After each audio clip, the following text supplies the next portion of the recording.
Hello students, let us solve one more problem upon the concept of PVP.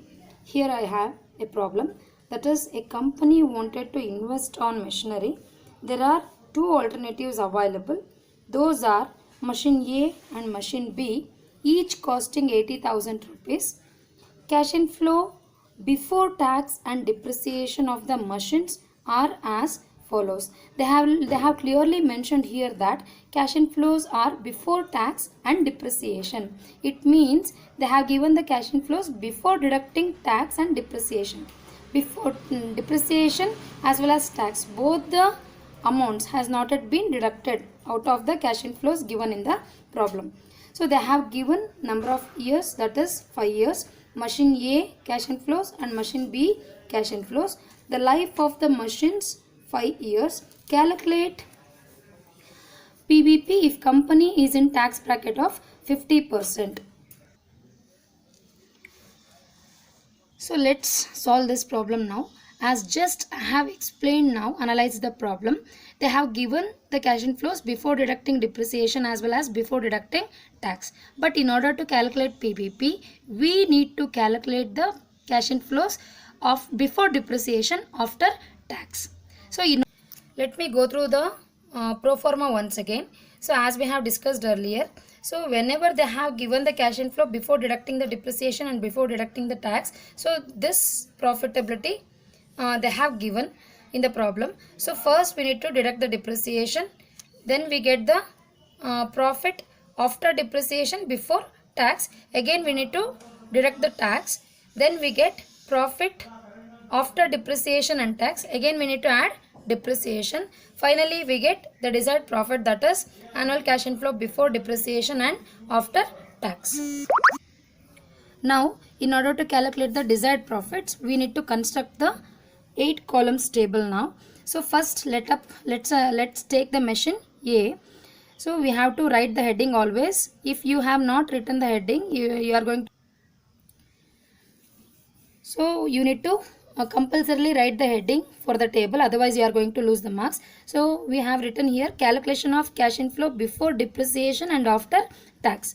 First column we are going to write as it is the given information in the problem. We have taken up here the number of years from 1 to 5 years. Second column, as they have given in the problem, this is cash inflow before depreciation and tax.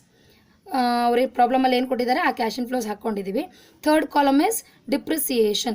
So we need to deduct the depreciation first. In order to deduct the depreciation, we need to calculate the depreciation. For that we have the formula, that is cost of asset plus installation charges minus scrap value divided by life. This is the formula to calculate the depreciation. So here they have given only the cost of asset. They have not mentioned any installation charges as well as scrap value in the problem. So we have taken the cost directly 80,000 divided by life of the asset is 5 years.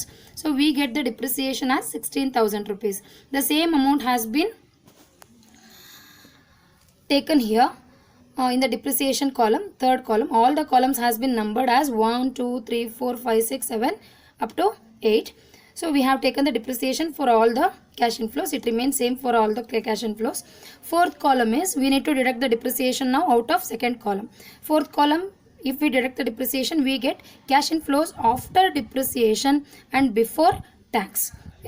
Because we have already deducted the depreciation now, hence we are calling it as after deducting the depreciation and before deducting the tax, because tax not yet been deducted. So after deducting the depreciation, we get this cash inflow. Now next column, in the next column we are taking the tax at 50%. They are clearly mentioning the tax at 50%. So 50% tax ಅನ್ನು calculate ಮಾಡಿದರೆ ಇಷ್ಟು amount ಬರುತ್ತೆ. ಆ ಅಮೌಂಟನ್ನು ನಾವಿಲ್ಲಿ mention ಮಾಡ್ಕೊಂಡಿದ್ದೀವಿ. Again after deducting the tax out of the previous column, that is column number 4, we get this amount. The same 50% less ಆಯಿತು ಅಂದರೆ ರಿಮೈನಿಂಗ್ 50% ಉಳ್ಕೊಳ್ಳುತ್ತೆ. The amount remains the same. So now we have named this column as cash inflow after depreciation and tax. That means the depreciation, after deducting the depreciation as well as after deducting the tax.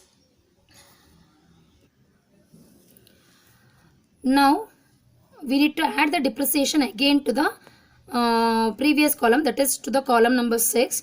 That is again there is no need to take the depreciation column once again. Here we have already taken the depreciation. The same amount has to be added to this column again. So if we add 16,000 to 42,000, we get 58,000. In the same way, we have added the depreciation to all the amounts and we have kept here. So this column has been named as cash inflow before depreciation and after tax. So ಒಂದ್ಸರಿ already ನಾವು ಡಿಪ್ರಿಸಿಯೇಷನ್ನ less ಮಾಡಿ ಮತ್ತೆ ತಿರ್ಗಾ ನಾವು add ಮಾಡ್ತಾ ಇರೋದ್ರಿಂದ, ಇಲ್ಲಿ add ಮಾಡಿ ತೊಗೊಳ್ತಾ ಇರೋದ್ರಿಂದ it should be considered as cash inflow before depreciation and after tax. And this is the desired profit what we require to calculate PBP, payback period. So next step is to construct cumulative cash inflow column. We need to construct the cumulative cash inflow column. So after constructing this, as you know, as usual, with the help of the formula, under the second situation, we can calculate PBP. That is E plus, by using the formula, PBP is equals to E plus B by C. As I have explained the procedure to calculate the PBP in the previous videos, in the same way we need to calculate the PBP here with the help of cumulative cash inflow column as well as cash inflow before depreciation and after tax. By using these two columns we can calculate, and the answer is 1.26 years here. In the same way we have now calculated the PBP for only machine A. In the same way the PBP has to be calculated for machine B also. We have already calculated here.